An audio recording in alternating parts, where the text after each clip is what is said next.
રાસ એટલે સમૂહ, અને રાસ સમૂહ છે. આ રાસ એકતાનું પ્રતીક છે.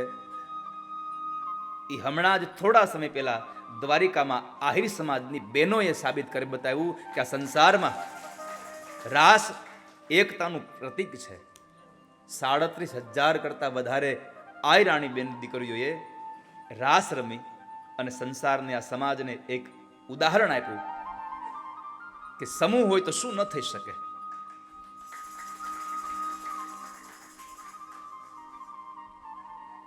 ભાગવતમાં લખ્યું 16,000 ગોપીઓ રાસ રમ્યા.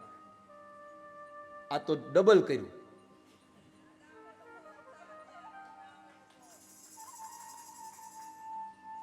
ડબલ કર્યું. એકવાર આહિર સમાજને પણ કે સંગઠન હોય તો આ બધું થઈ શકે.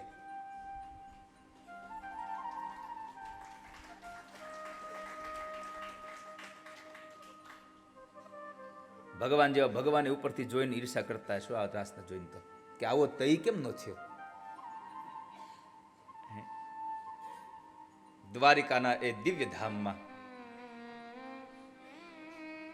એક જ સમાજે, પાછો એક જ સમાજે, કહેવાનો ભાવ એક જ સમાજે ભેગા મળીને આટલો મોટો એક ઇતિહાસ રચ્યો.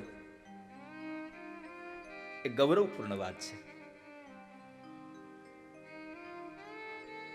બધી જ વ્યવસ્થા સાથે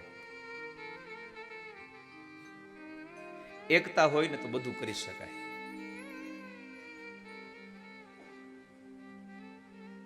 એક લાકડી હોય ને તો એકલા જ તૂટી જાય, 2 લાકડી હોય તો તૂટી જાય, પણ આખો ભારો બાંધ્યો હોય તો ગમે તેમ કરું તો ન તૂટે. એમ સમાજની એકતા હોય, આપણા પરિવારની એકતા હોય તો સંસારમાં આપણને કોઈ તોડી ન શકે, કોઈ વિખેરી ન શકે.